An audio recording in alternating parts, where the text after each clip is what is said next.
We're here with senior of Phoenix Military Academy, Cindy Nunez.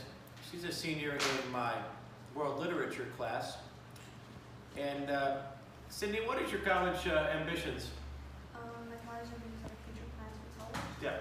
Future plans for college is to go to St. Mary's. I actually recently got accepted. Good. With a scholarship of $22,000 per year. And you're going to study Nursing. nursing. So, why nursing? I believe that nursing is a passion of mine that stems from when I was younger at an early age, and I think it's just progressed as I got older. Do you have any members of your family that are in the profession? No, I'll be the first generation going to college. Okay, fantastic. So, as you know, we're trying to document the history and progress of the feminist movement, often called the equal rights movement. So, using our course objectives, we've identified 8 core principles of feminism. So I'm going to ask you your thoughts on these core principles as a young woman, as a college-bound young woman. So just answer frankly, and we want to get your insights on the following. The first critique of feminism is that, quote, for too long, culture has been dominated by men. For an example, all the presidents in our country have been men.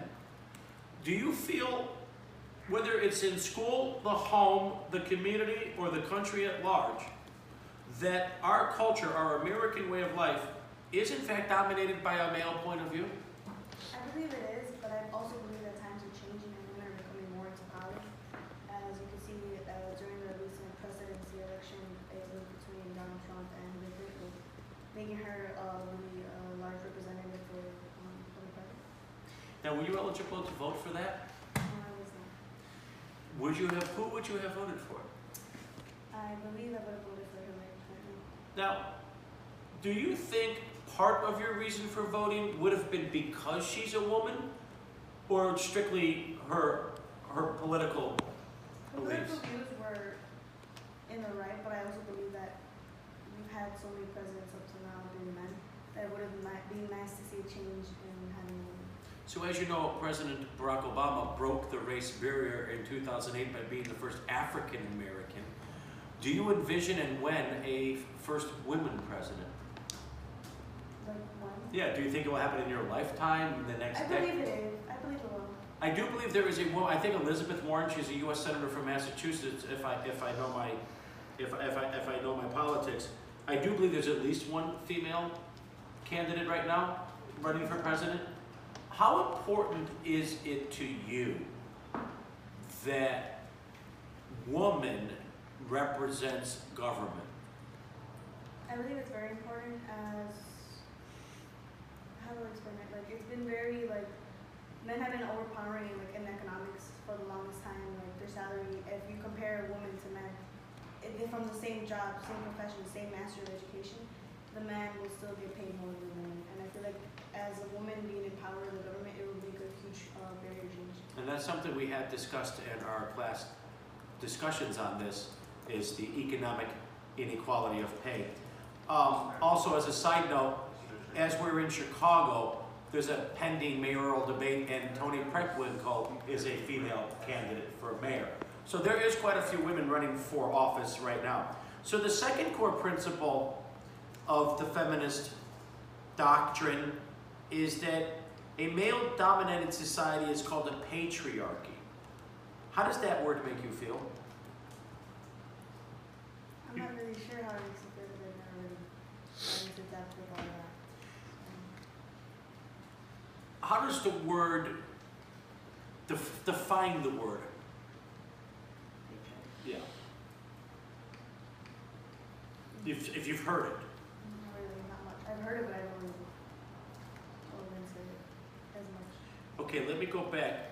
The definition of patriarchy from our research is a male-dominated society. Do you think some words inherently have bias? Some words are inherently bad because of what they imply? Not necessarily, but I believe that like it shouldn't just be portrayed as just man, in anything. I feel like equality is like the biggest thing right now, like between like man and woman. But like I don't necessarily feel like negative towards it. Okay, Yeah. I'm going to revisit that through our research. Their doctrine of feminism is, quote, feminism explores how gender influences literature, poetry, art. Our class example was that unlike previous times, now women, because we are in a military academy, now women are allowed to serve in combat. There are women soldiers in Afghanistan. So do you believe that one of the purposes of feminism is to influence our culture? Not just for women, but for men and men of different races. And what do you think what is woman's contribution to our culture? Think in terms of, I won't go too quickly here. In terms of art or music, what are some of the women that are influencing you?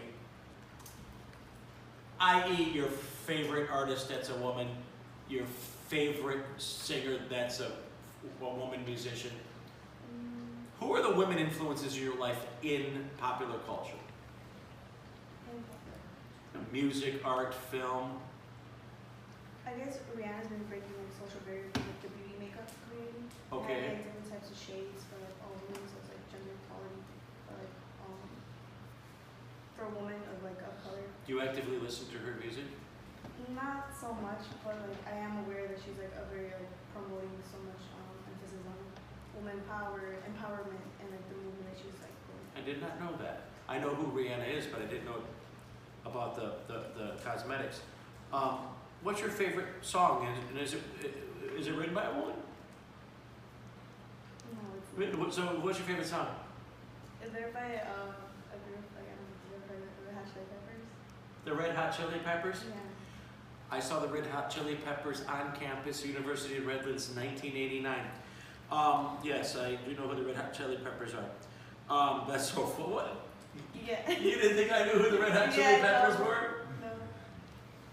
No. We'll have to talk about that offline because I love the Red Hot Chili Peppers. That's the one with Flea in it, right? Mm-hmm. Okay. Well, speaking of the Red Hot Chili Peppers, since we seem to both know their music, I'm going to go off the script. How do you think the Red Hot Chili Peppers songs view women? With respect, with disregard, with overtones? I'm not really sure. 'Cause I kind of just need to be between Okay. the instrumental play. Okay. I don't really like into it. We're gonna have to incorporate some Red Hot Chili Peppers into the documentary. For the record, I think their songs are very empowering of women and very respectful of women. Moving on. Fourth core principle of feminism is we need to rethink our assumptions. We need to rethink our assumptions not just about women, but of men too. So, not to put you on the spot, Cindy, but what's one assumption you have of men that you kind of know is, I don't know, not necessarily true, but you believe it anyway? All men are blank. All men are blank. Fill in the blank. Some men are blank. Okay, some men Alright. are supposed to like be like I guess like the breadwinners, like the breadwinners of Right. the family.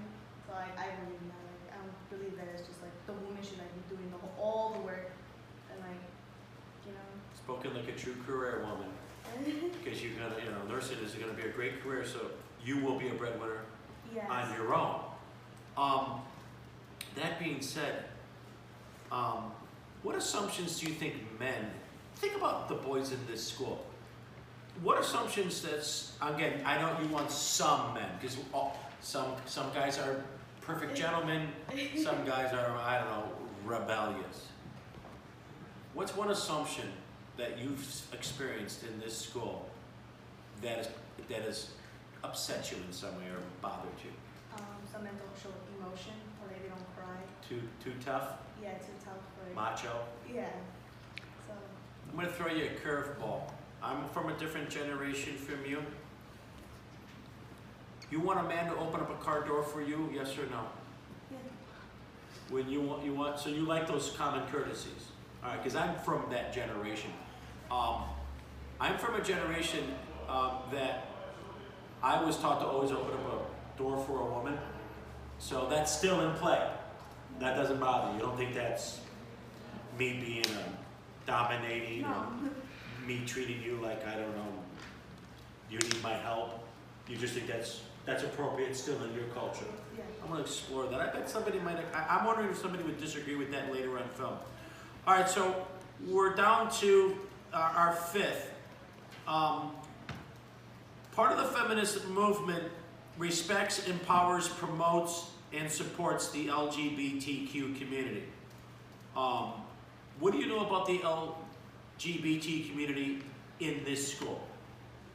I know we have a Gay Straight Alliance. We do.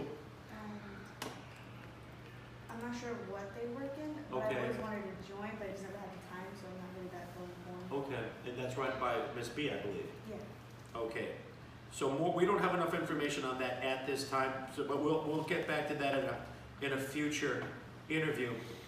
6, images of men and women are often stereotypes and manipulative. Example, perfume ads, runway models, the need for women to have a certain skinny figure.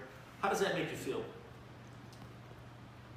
It makes me feel very bothered. First, like all women shouldn't be like portrayed a certain way, and all men shouldn't be portrayed this way either. I feel like that's like body shaming.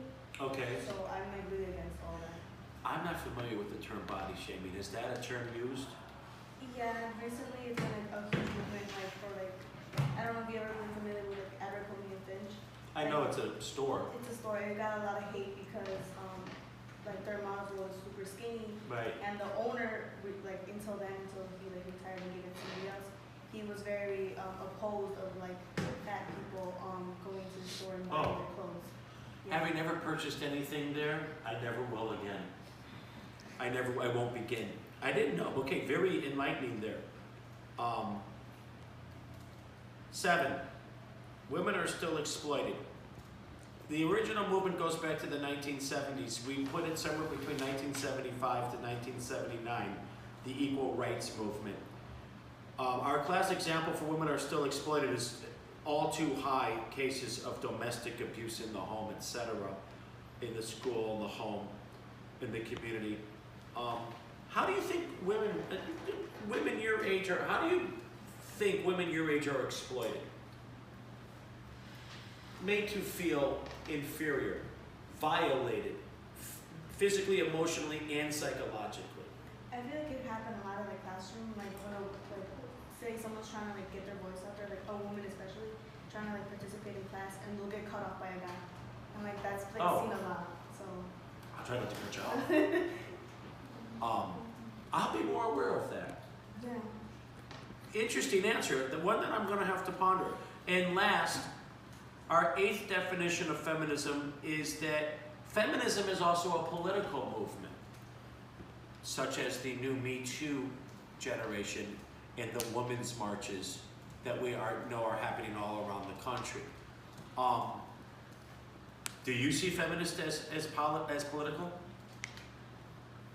Is it for you? Is it more social? Is it more personal? Or do you believe we need to take this to the U.S. government and we need to get better legislation for women? Well, like you said originally, better pay for women. We need that to be a law. I think it go both ways, like from each perspective, because it could also be personal, just like you not trying to be like overcome by like male like power, I guess, against you. But it also could be like political because you do want changes in the government that could help you in future careers, like the economics or like job pays and like all that ties in together with like. Okay. I'm going to explore that more too. Having never been to a women's march, someday I think I should go and see for myself. So what Cindy and Aaron are going to do is recap some of the questions that discussed here and maybe develop them through further dialogue, because I think we had many fine answers here, but I also think we raised several key questions. You want to go listen to some Red Hot Chili Peppers? Let's do it. All right, nice interviewing you. Good luck with your scholarship at St. Mary's. And I think nursing is a noble work, okay? Come back and take my blood pressure someday. All right, thank you, and we will see you soon on film.